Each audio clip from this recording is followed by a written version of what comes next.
Greetings, cinephiles. Are you looking for a movie analysis podcast that stands above the rest?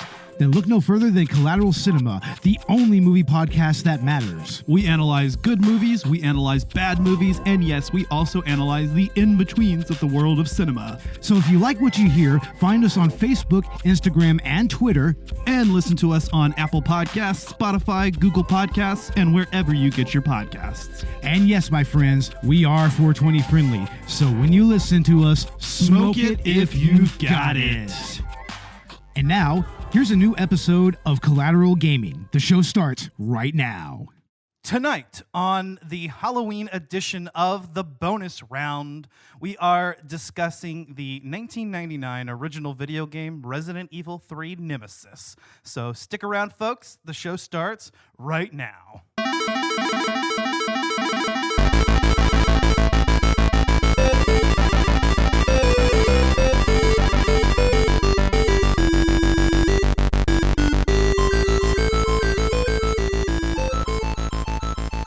Welcome to Collateral Gaming Bonus Round. I'm Ashley Chancellor. And I'm Bo Maddox. And we are podcasting straight from somewhere in South Texas. And yes, my friends, we are a 420 friendly podcast. So whatever you have, smoke it if you've got it. And happy late Halloween, I guess. This was kind of a bonus round episode we had planned for Halloween. It's like the week after that. Whatever. We got it out. Just a little bonus treat for you guys after the fact. Right, Bo?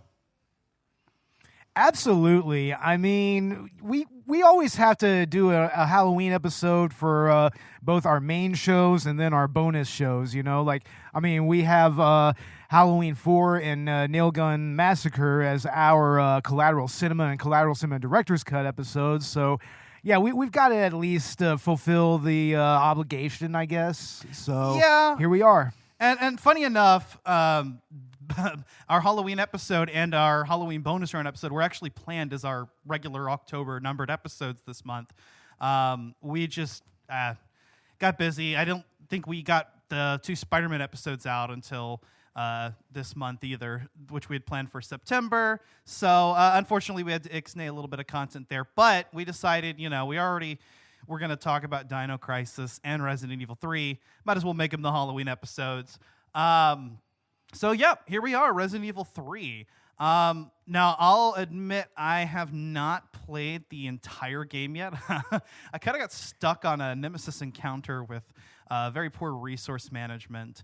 I was hobbling down to 1 hit of life left, and I had no green herbs in sight. I think I grabbed every green herb from every area I'd been. I was kind of hit into a corner there. So, that's the last place that I got to. But I have played enough to talk about it. And I have played other classic Resident Evil games, including the very first 2. But, Bo, you have a little bit more history with this game than I do, right? Absolutely. I actually bought this game when it came out back in the late 90s. It was kind of a big deal at the time because, you know, Dino Crisis had just come out. They were originally going to release this as a what would you call it? A spin-off game, actually. It was going to be a Resident Evil Last Escape, and they released Resident Evil 3 Nemesis instead. And honestly, I mean, I think that the original PlayStation trilogy is all the better for it because, I mean, this game is just so iconic to me, like even more so than Resident Evil 2. And I know that, you know, a lot of Resi fans will probably say, you know, Resi 2 is like the best of the original PS1 trilogy, but I disagree. I really think that Resident Evil 3 is just the crux of this trilogy.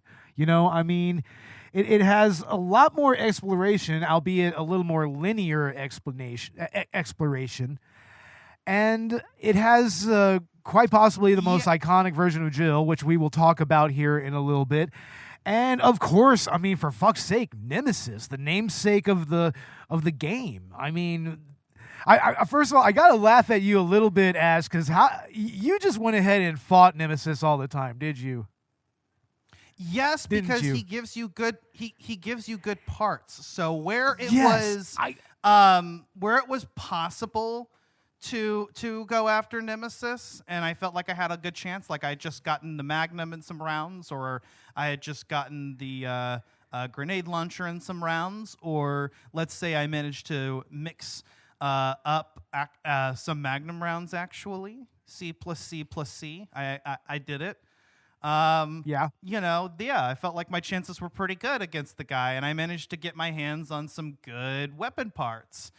Unfortunately, the last time I was up against Nemesis, it didn't matter what kind of weapons I have. I've got the full fucking grenade launcher, the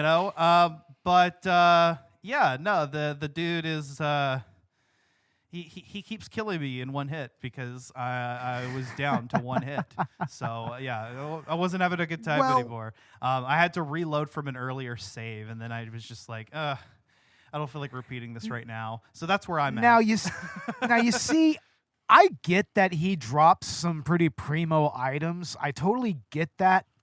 And every now and again, I mean, I would say only fight him if you just absolutely want those parts. But, when it comes to just like, be sure to do so whenever it's like a scripted battle between you and him. See, that's how I always approached him. If I randomly encounter him, like in the when I'm out and about, I'm gonna dodge and I'm just gonna get the fuck out of there. I'm not gonna deal with him. Well, that's what I'm going to do if I if- don't have any good weapons. So, like, if I'm just down to, like, my handgun and my shotgun on me, then, fuck that. I've dodged him during lots of random encounters. In fact, I'd like to dodge him during this particular encounter if it meant getting past the fucking section. But I can't even do that. He kills me and I can't dodge him. I can't do anything. Well, here's the other thing is that the AI on Nemesis, the AI on Nemesis sometimes he'll if you try to escape him and dodge him and go into another area, he will follow you sometimes. And another thing is like, even if you have a grenade launcher and whatnot, he will absolutely dodge those fucking grenades. He will do that.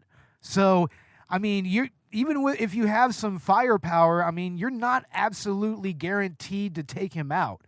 I mean, that's why my best advice for anybody who plays through this game, only fight Nemesis in the scripted battles with him. If there's like a cutscene before your fight with him, I would say go ahead and do so. If you decide to if you're presented with a choice to fight him, unless you really want those like the handgun parts or the three pack of first aid sprays, it's just not really worth it to really take him on toe to toe when you're just out there, just trying to do your thing and just trying to get to the next area and whatnot. Yeah. Like, I mean, you just gotta kind of pick and choose your battles with him. Right, which I did. I picked and chose my battles using the strategy of whether or not I had good weapons on me. But I found it to be very formidable. Mr. X was he's a bullet sponge, but if you hit him with enough bullets, he'll go down. He's not really that difficult. But and he also comes in, for random encounters. But no, Nemesis is sometimes equipped with a grenade launcher, depending on whenever you encounter him. And even when he's not, I would say it's more of a rocket launcher than a grenade launcher. Yes, rocket launcher. That's what I meant. Yeah. But and even when he's not, I mean, dude will just come charging at you. Actually, the first time that I was presented with a choice, which was, I think is kind of a cool system in this game that they added, the whole choice thing. I actually ran into the police station, which I found out apparently there's some items on Barry's body, or not Barry, Brad? It's Brad's, yeah. Brad. Yeah, that's his name. Yeah. Yeah, you can get a stars card off of him. Of course, you can get a stars card in the fucking in the RPD anyway, so I don't really see what the point is there. But yeah, no. I the first time I encountered Nemesis, I was like, nah, fuck nah.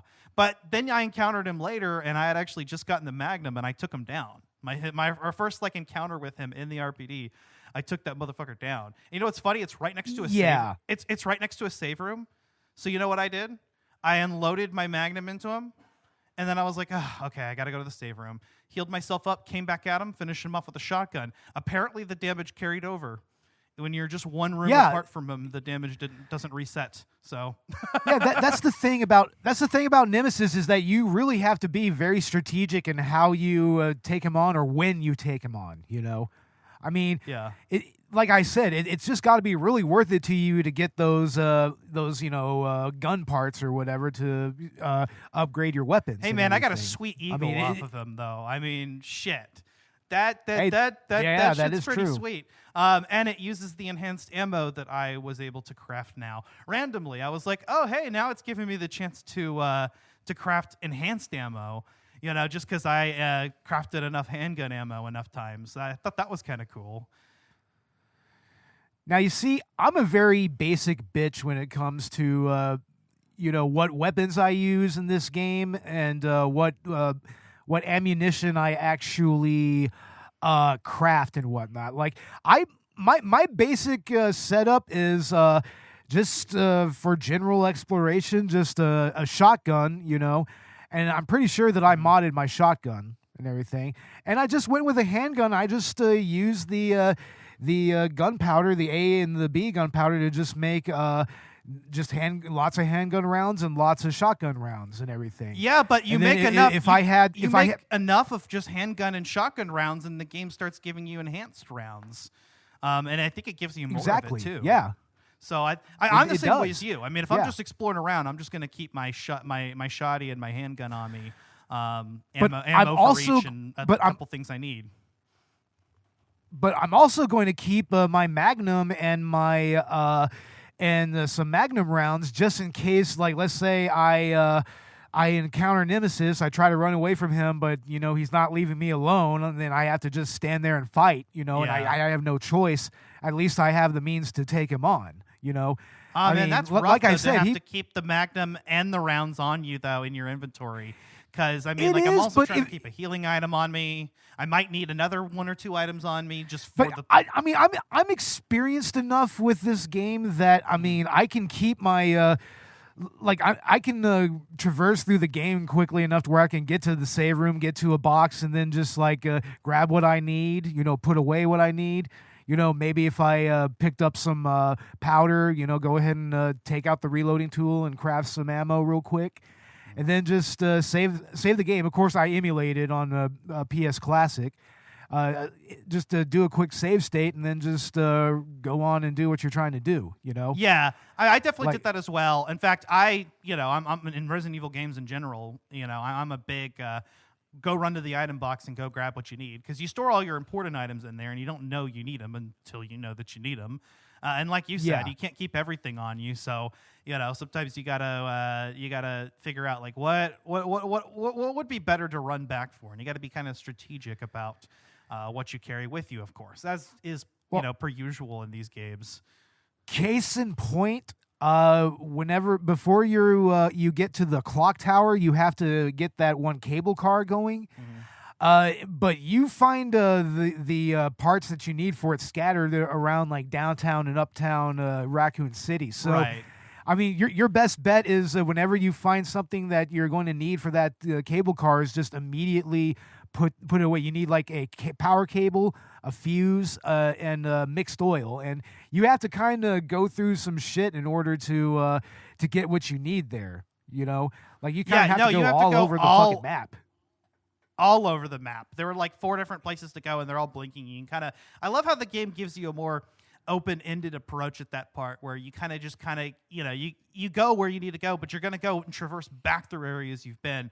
Although, if you go back to the beginning, where you argued with that big dude, he's got a nice stash left behind. Although he is no longer with us. Oh, he does. Yeah, it's actually worth it to go all the way back to the starting of the game here and actually, take care of some of the zombies there and search his body. I mean, and you just kind of wonder, it's like, what made him actually go out of the back of that truck? You know, it's like, what do you think made him actually finally take that risk after he was so adamant about, like, no, I am not going out there to deal with those monsters. Fuck this. Good and he point. just says, like, fuck off, lady. It's like, what do you think may have prompted him to try to leave? Well, if you read his note he left behind, he said something like, he knew that he was going to go, maybe, I don't know. I guess maybe he just kind of figured he'd just go out in a blaze of glory. I don't know. I don't know if I would want to risk being eaten to death by zombies, you know? You know what? He sure didn't use that gunpowder efficiently. He left quite a bit of it behind, and I mean, there weren't that many zombies in that room. Yeah, I don't know. He's kind of an idiot, actually. Yeah, a little bit. But I do like the crafting mechanics in this game. A little bit different than previous Resident Evil games, where you have the A and B gunpowder, which you can combine to make the C gunpowder.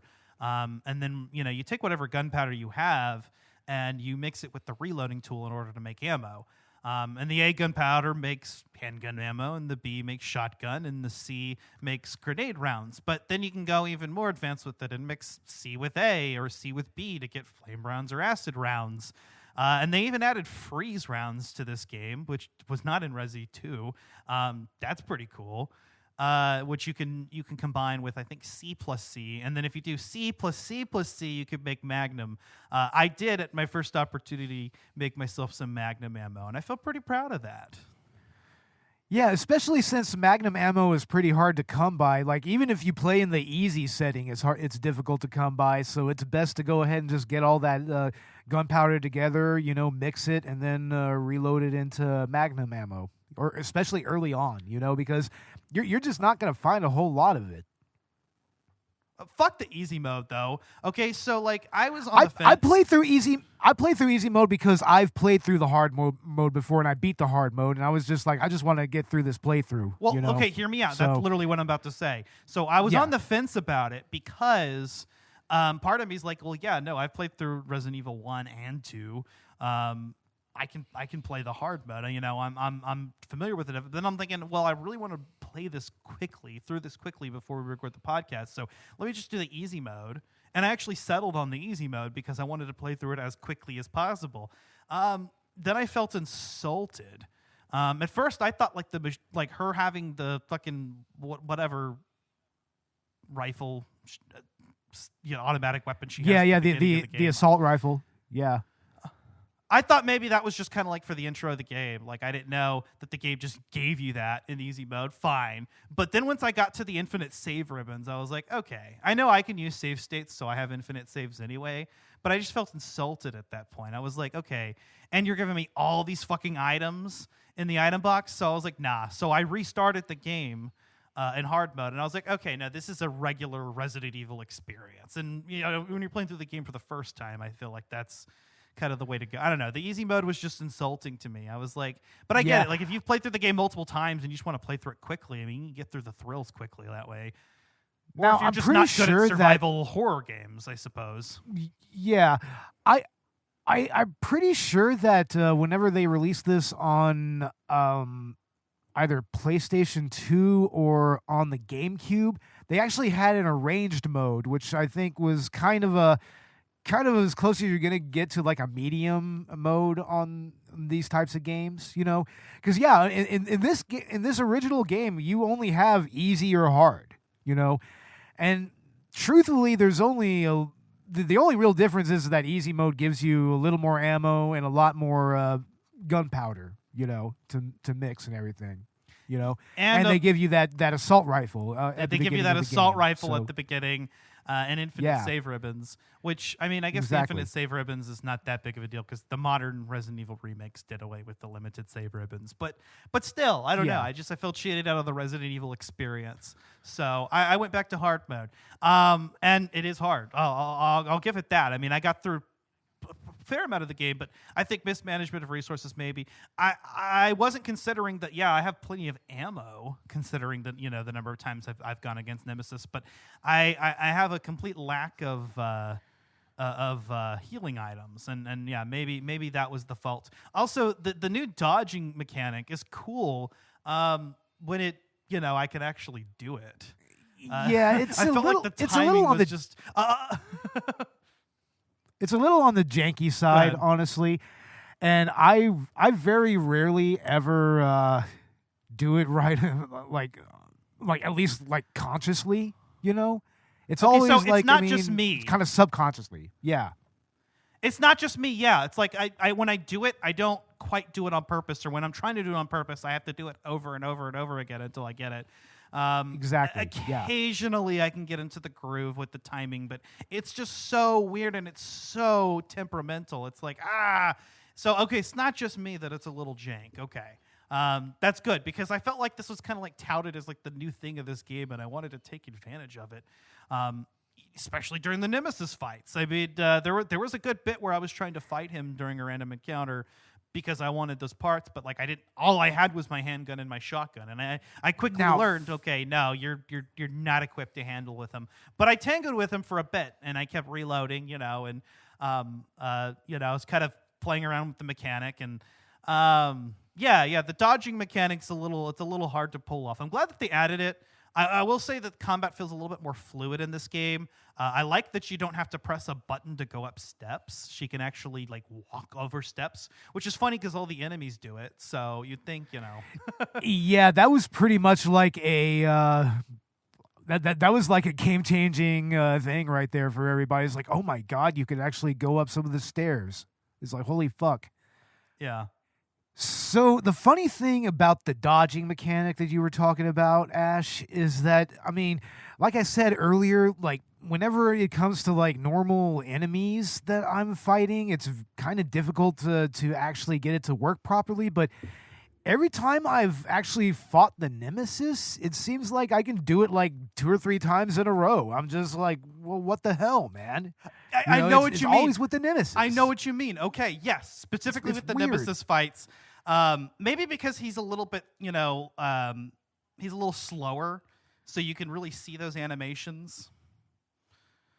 And also a little larger as well than some of the other larger and slower enemies. So, and I think maybe like the dodging mechanic, I think, was intended to work with Nemesis, and to make those fights easier. Or specifically, I think the whole system was tailored. Like I think either they said, "Hey, how can we really efficiently use this dodging mechanic and give players a chance to use it?" Or B, they were like, "Hey, we really need to give players some kind of an edge against Nemesis." Either way, much appreciated that it's there. It would be better if it worked a little bit better. It is kind of cool. Well, whenever you can pull it off a few times in a row against the big guy himself. Yeah, and then like I mentioned before, Nemesis is terrifying. I mean, he's got that whole presence that Mr. X has, but even more, which is such a letdown that apparently, he wasn't done as well in the remake, which I haven't really played, considering that Mr. X got a huge upgrade. But I think a lot of that was kind of owed to the way that Nemesis played in the original. I mean, they're still like Mr. X, they're scripted and random encounters, but the fact that he can follow you through rooms, chase you through rooms, I think, really adds to that whole presence that he's stalking you constantly. And he's definitely more of a force to be reckoned with. I mean, like I said, Mr. X, you could kind of just run around him. He wasn't that big of a deal. And if you had enough ammo, you could take him down and get something worth your troubles for it. But Nemesis, he is a formidable foe. That is a random boss battle, basically, at any time. And yeah, the smart thing to do is to try to get away from him. But sometimes that's not so easy. So I like that they ramped up the difficulty in this one with that. What else is new? I mean, I definitely feel like this game is a little bit more action heavy than the previous two. Yeah. Oh, very much so. I mean, for Christ's sakes, the game properly starts off with an explosion and Jill doing pretty much a roll out onto the alleyway and everything, and there's fire all over the place, and there's zombies behind her, zombies coming out of the building on fire. It's a total action-heavy game, and it this is unfortunately the game that started that trend towards more action-oriented content in Resident Evil games. You know, that was finally broken by Resident Evil 7 so many years later. So, I mean, it's definitely a lot more action-oriented, but, I mean, you still get a lot of the actual survival horror elements here, you know?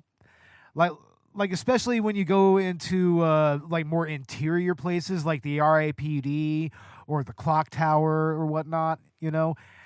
I mean, exploring the RPD again was cool, actually. I mean, it's a much smaller version than Resident Evil 2, but it was cool to go to familiar locations and be like, hey, this is the STARS office. Yeah, and that kind of breaks.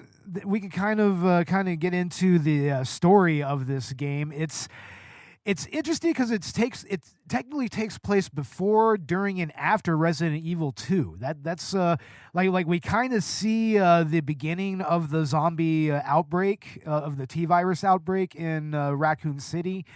Like, not entirely though, but if you watch the opening cinematic. You can even see the mercenary group that's sent by Umbrella, that's sent there under the guise of helping civilians, but it's really just to get combat data for Umbrella, you know, so they can see their bioweapons in action and everything. It all began as an ordinary day in September, an ordinary day in Raccoon City. A city controlled by Umbrella. No one dared to oppose them, and that lack of strength would ultimately lead to their destruction. I suppose they had to suffer the consequences of their actions, but there would be no forgiveness. If only they had had the courage to fight. It's true that once the wheels of justice begin to turn, nothing can stop them. Nothing. It was Raccoon City's last chance, and my last chance. My last escape.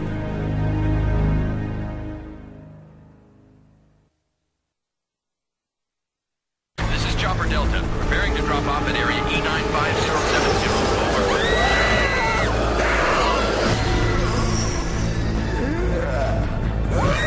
What are they?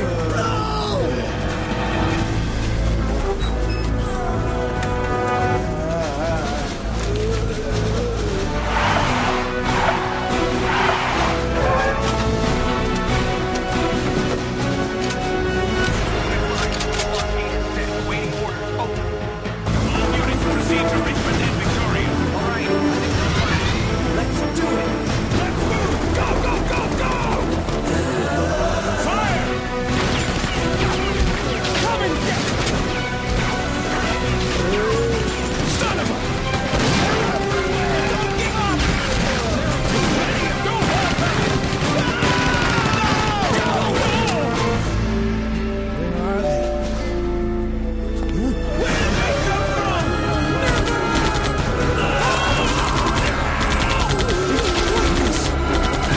Take this! Die!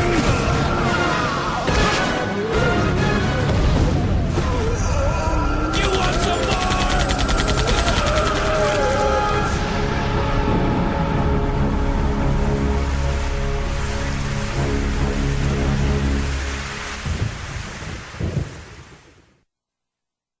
But yeah, you really get to see a lot of the same places that were present in Resident Evil 2, and also a few newer places. You know, like you get to actually see more of downtown and also uptown Raccoon City. Like you kind of get a feel for, you know, what the city was like, you know, like both before and during and after the T-virus outbreak. Like you come across all the different shops. You come across a restaurant. You come across you come across, you know, the business district and everything. And this is right before it's nuked, right? Yeah. Oh, way before it's nuked, of course. You know, but yeah, I mean, everything that occurs in this game occurs during the the events of Resident Evil 2. So, yeah, you're Right. going to come across a lot of the same places that Leon and Claire were at. You know, like, for instance, the RIPD. Leon! Stupid. Fucking stupid. But, yeah, that's what I really like about the actual exploration. Like I said, it's still linear. I mean, it still has a certain, you know, like a certain destination where you need to go and everything. So, and it might not be nearly as interconnected as a lot of the areas in Resident Evil and Resident Evil 2. But, I mean, it's still really, really interesting to just kind of, you know, go down all these alleyways, go to, like, City Hall, go to, you know, like, the local newspaper and everything, and you know, just get a real feel for what Raccoon City is like. Yeah, definitely. I actually liked getting to see the greater Raccoon City because you see a tiny bit of it at the beginning of Resident Evil 2 right in front of the RPD. But it was actually cool to kind of get to explore this place before it gets wiped off the map, right? Exactly, yeah. And I think it does add, you know, a sort of openness to the exploration in this game. I mean, you've got this entire city to explore, basically. You know, it felt. What's the word I'm looking for here, or how I'm looking to describe this? But it's like you go down all of these different alleyways, and you're like, yeah, this is a city. It's open. There's all these different. You know, it didn't feel like there were these just specific rooms where there were specific things to find, and you had to clear out each room. It was more just like, hey, this is the town when, you know, shit hits the fan, right? And Absolutely, also, yeah. you know, the increase in the number of zombies, I would say. I feel like this game has a lot more zombies than the previous two games did. So, I mean, there's hordes, and sometimes you have to learn, you know, when to avoid or use the environmental objects to your advantage. I mean, that was one of the other new features. Was that they even have a separate, if you hold down the R2 on the PS1 version, you will actually aim at the nearest environmental object, which you can shoot. So you can shoot like you know, the big red tanks and to blow enemies up. I mean, and that's something that's pretty standard for action games nowadays. But it was cool adding that sort of thing, you know, that whole gimmick to the Resident Evil series. And I mean, I'm strongly think I don't think there were any red barrels in Resident Evil 1 or 2, anyways. But even if there were, they definitely made a bigger point of that sort of thing here, where you know, like I said, there's a whole other direction, and there are certain parts of, you know, certain rooms and scenarios where, you know, like that's kind of that's how you're going to get through unless you have a shit ton of ammo, right? Exactly. Well, I say that we should spend the rest of the time of this episode talking about the actual characters here. Mm-hmm. Jill is quite possibly the best version of this character, the most iconic version of Jill like ever. Well, I mean, actually she's so more fully character. realized. You know, like we didn't really see a whole lot of her, you know, or know a whole lot much about her in the very first Resident Evil game. You know, she was just a member of a team, but we know that she's the master of lock picking. That's about it. You know, but here we actually kind of get a window into her life, and like you said, I think she's even more badass. I like that whole. I like her casual outfit. You know, with the skirt and the tube top, or is that a tank top? No, it's a tube top. It's a tube top. It's a tube straight top, tube but top. she's got straps on. Actually, that's what it is. Yeah. Robert said she's got a strap-ons. Oh my God. Hell yeah! Damn it, Robert. I would love to be pegged by Jill Valentine. Are you kidding me? It's like every man's dream right there. I mean, shit. Mommy. Hell, there's that one time where she meets Carlos, the other character in this game. Oh yeah, you get to play as him for a bit, right? Yeah, you get to play as Carlos, which we'll talk about here in a second. Carlos. There's that moment where he starts to kind of give up and Jill just straight up bitch slaps him. Like, straight up just like, are you telling me you're going to give up, you fucking asshole? Like, it's a pretty interesting moment, honestly. And Carlos is the other interesting addition to this game. Depending on what you choose, on the choices that you make, you can either have just more of a contentious relationship with Carlos, or there's even some possible romantic thing hinted at there, just very slightly. But, I mean, I actually kind of like the way that Carlos and Jill interact with each other, you know? Yeah, I mean, you know, and it's a kind of a vibe of just like these two characters from different backgrounds, different organizations, just kind of meeting each other. Not unlike, you know, Claire and Leon, for example, right? Exactly. And, but there's that and, whole Resident. Sorry, go ahead. But there's that whole element where you find out that Carlos is working for a mercenary group that was hired and maintained by Umbrella. And, of course, you know, Jill, having gone through everything that she went through, and, you know, even to the point where she tried to bring it up to her superiors and everything, like, I mean, she's so cynical. Yeah. Oh, you're Umbrella? Like, she's immediately very cynical about why they're there. Like, she even asked him, like, why are you really here? It's like, and he's like, honest, they told us we're here to help civilians. But of course, you learn through the unit commander Nikolai, who's Nikolai, very great Russian accent. He's Russian accent. That is what he is. But he got blown up in the gas station in my playthrough. I think that there's a possibility that doesn't happen, but there is a moment where if you take certain choices, you think that he's dead, but he comes back and takes the helicopter that you and Carlos were going to try to take, and you have to either choose to negotiate with him or fight him. And that's actually the path that you take if you want at the very end to have Barry be the one who rescues you. So, Barry. Yeah, a little spoiler alert there. Barry comes in at the end, and if you use the right path of choices and everything, Barry's the one that rescues you and Carlos, and before Raccoon City is bombed, is nuked and everything. So does he prevent her from being a Jill sandwich? He does. He absolutely prevents her from being the Jill sandwich. a nuked Jill sandwich. You know, so like a Jill grilled cheese toasted sandwich, something like that. I don't know. Yeah, and the mercenary group themselves it's interesting. They're all kind of they all have accents and everything. They don't seem to be anyone who's like explicitly American there. You know. Yeah, it's like they're like a group of different. Foreign operatives kind of working together, like from different backgrounds, which is kind of cool. Yeah, it is.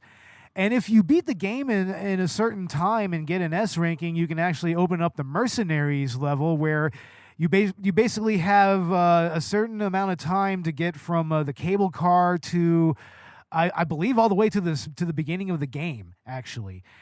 And it's actually a pretty fun little game mode to play through. I think that you can even play as Tofu in this game. Like, I think Tofu makes a comeback. Fuck yeah! I think. Don't quote me on that. It might not be. But yeah, the Mercenaries game in this that you unlock is once again, it really plays heavily on the more action heavy elements of this game. And you can pretty much choose to be any of the mercenaries. I think it's like Nikolai, Carlos, or the other dude. I forget his name. And yeah, it's a pretty fun little game mode. I had a lot of fun with it. Hell yeah, it's pretty cool. Yeah, I mean, it wouldn't be Resident Evil without that. That alternate mode that you unlock at the end. I know, like, that was the same thing in Resi 2. So yeah. Gotta continue on. And of course you open up some the boutique. You get the boutique key, and you can actually get a bunch of different costumes and shit. Yeah, that's how you get in there. You have to beat the game, and I think regardless of what you get, is like you have to beat it in a certain level to get certain costumes, but I think there's multiple costumes that can be unlocked. And incidentally, in the GameCube version, I think they give you that key like right off the beginning, and you can just go ahead and just go there and choose like a bunch of costumes, actually. Like I think even some exclusive costumes to that port. Nice. So yeah, it's like you could get some goodies for beating this game. So in the grand Resident Evil tradition. Makes sense. Yeah. Of course. I mean, it wouldn't be a Resident Evil game unless you could go back through it in the alternate costumes. I mean, that just makes it all the more worth it, man. And to come back and I think if you kill Nemesis a 7th time, you get infinite ammo on one of your weapons.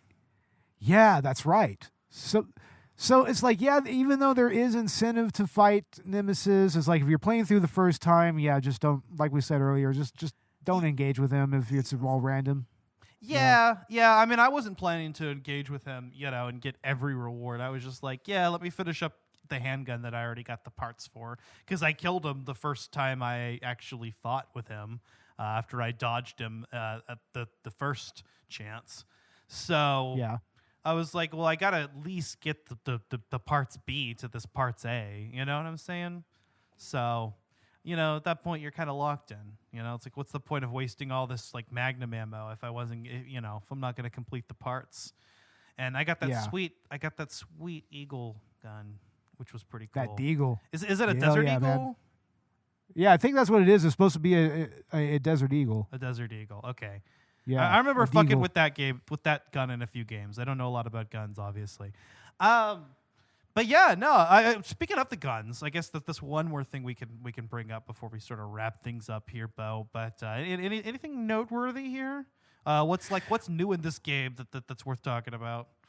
Well, first of all, that assault rifle that you get is actually fully automatic, and I mean that's not really a civilian model. I mean, you can't really get that. It would make sense that she would possibly have some access to a weapon like that because she's law enforcement. Is her first gun a Beretta? I believe that her gun is still a Beretta, not unlike what she had in Resident 1. That's what I was thinking. Like a customized Beretta, probably. This time around, she has a shotgun that's. It seems more like a Mossberg 500 without the stock and with the shorter barrel and everything in this game. Like in the original, like he had more of a standard like wood grain, wood stock shotgun.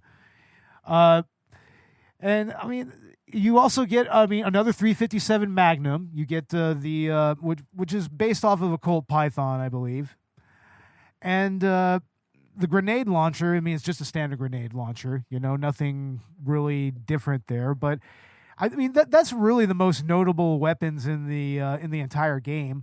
Of course, near the end, you also get to use a railgun, but it's not like in the remake where you are holding it. It's like stationary, and the railgun takes care of the last remnants of Nemesis in the end. So, but. Yeah, I mean, also there is that sweet Deagle. I mean, if you can get it from Nemesis, it's like a nice little Deagle. And I believe that there's also some parts that you can get to upgrade your shotgun and also your handgun. Oh yeah, like your actual 9mm. So yeah, there's some. There's some interesting guns in here, but honestly, it's pretty standard for a Resident Evil game by this point. Like, it would have been really notable if they would have given you, like, a chain gun or something like that, but... Right, or maybe even some more small arms fire, like maybe like a little P90 or something like that, or like a CZ Scorpion. That would have been pretty cool. But, yeah, pretty standard weaponry for a Resi game, honestly. Nice. Alrighty, well, I guess with that, we'll go ahead and we'll get into our final thoughts here. Bo, final thoughts on Resident Evil 3 Nemesis 1999. I honestly think that this is the penultimate old school Resident Evil game. I mean, of course, we did have one more release after this. We had Resident Evil Survivor, which we have talked about on this particular bonus round show and everything. But yeah, this is my favorite Resident Evil out of the original trilogy. I mean, I get that Resident Evil 2, I mean, the story may be a little better there, but this right here, it's the definitive version of Raccoon City before it's completely obliterated. You have the definitive version of Jill Valentine, you know. Like, and, I mean, they ended up doing her a little dirty in later iterations, I feel. Like, maybe now that they've kind of taken the series in a different route, we can get a better version of Jill. Even a better version than we got in the remake, from what I understand. But, yeah, this is, to me, is like the best version of old school tank control Resident Evil here. I mean, after this, we would get Resident Evil Code Veronica. When that would be pretty much the last real version of this style of Resident Evil survival horror. You know, albeit, right, and you know, even without that had some differences with the non-pre-rendered environments. You know, exactly. Yeah, that's what I was going to say right there. You had the non-pre-rendered environments and a better, like you had a more free roaming camera and everything. You know, it wasn't completely fixed. I mean, you know, the puzzles in this game, I mean, I think that they're kind of okay. You know, I hate that goddamn random water, the water treatment code that you have to put in the hunter room. I hate that goddamn fucking puzzle. But I mean, some of the puzzles were more technical. Some of them felt more like old school Resident Evil. But all in all, I mean, you have an iconic villain with the Nemesis, and then you also have that eclectic cast of characters with the mercenaries and everything. I mean, to me, it's just the best version of the original Resident Evil formula, and that's why, honestly, I have a lot of love for this game. And it's been a lot of fun, you know, replaying it and just kind of going back through Raccoon City and whatnot. So, yeah, hell yeah, bro. Pretty good game. Pretty good. Yeah, so obviously I haven't finished the game, but as compared to the previous two games, which I have finished, I'm liking a lot of the improvements this time around, you know, to combat.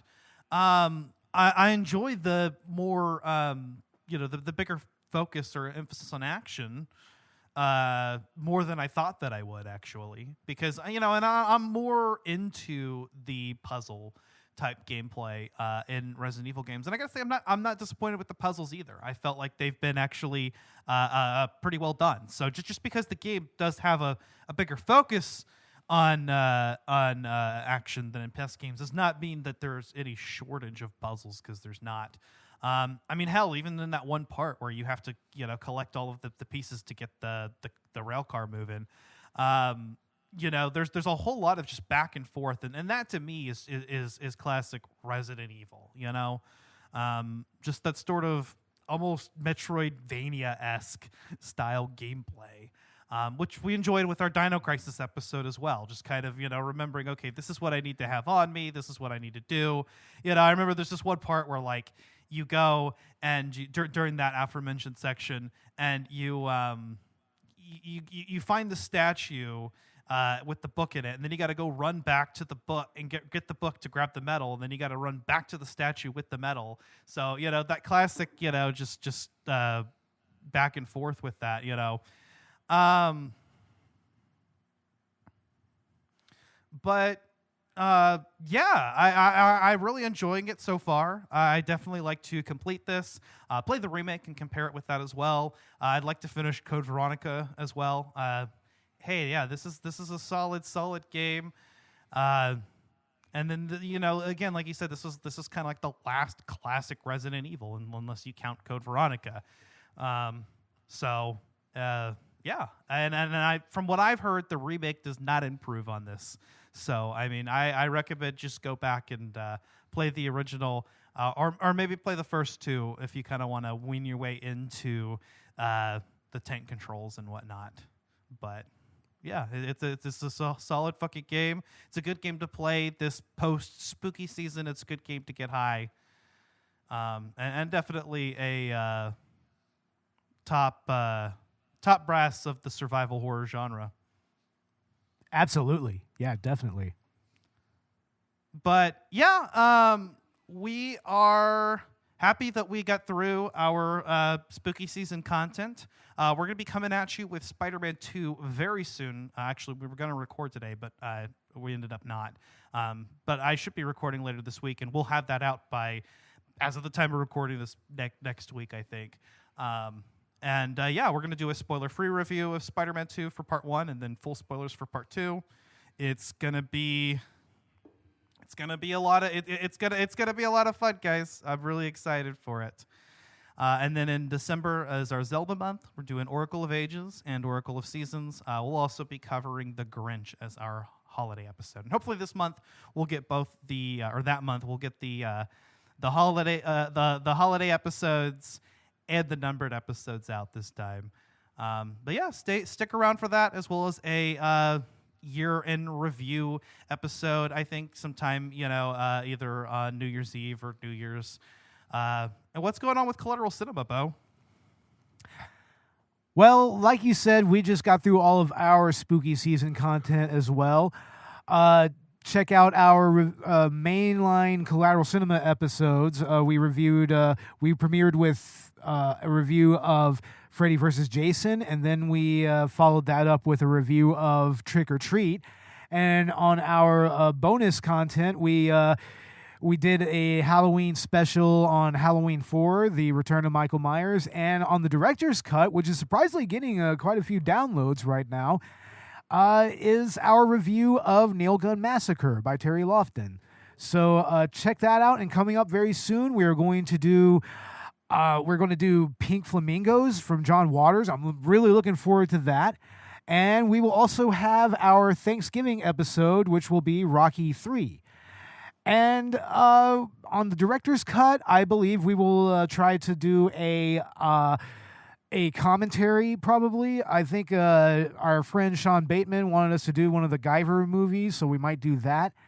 And as for maybe a possible At the Movies episode, possibly Eli Roth's Thanksgiving or something, maybe FNAF, I don't know. Maybe we'll do something like that. So yeah, stick around. And in December, that's our bad movie month. We're doing, of course, his Breenius himself, Neil Breen's Twisted Pair, and we will be talking about The Wicker Man, I believe, with Vern from Cinema Recall. So, yeah, definitely check that out. Hell yeah, bro. It's going to be a great rest of the year here on Collateral Media Podcasts. I'm looking forward to it, and I'm looking forward to the rest of the season as well. So you can find us wherever you get your podcasts, on Facebook, Instagram, and Twitter as well. You can also check out our Patreon, where we have exclusive Let's Play video game commentaries. We'll get on that at some point soon enough. And also on the Collateral Cinema side, film commentaries. Absolutely. Yeah, full-length film commentaries, which we need to start releasing more of if people really want to start following us on Patreon and giving us money. But yeah, we're going to get on that here pretty soon. Also, check us out on YouTube, and also check us out on Good Pods. We are actually in the top 50. We are actually in the top 50 all-time indie TV film review podcasts. So we're number 45. So go on Good Pods, give us a 5-star review, or even just be honest or whatever, and help us climb the ranks there. It's like it'd be cool to even get into the top 30 or maybe in the top 20. That'd be pretty cool. So yeah, just follow us there, listen to us there, and yeah, give us a good solid review. Hell yeah. Alrighty. Well, with that being said, this has been Collateral Gaming Bonus Round, Halloween Edition. Stay safe, y'all. I've been Ashley Chancellor. And I have been Bo the Nemesis. Stars. We'll see y'all later. Laters.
Collateral Gaming is a Collateral Media Podcast. All music and game clips are owned by their respective creators and are used for educational purposes only.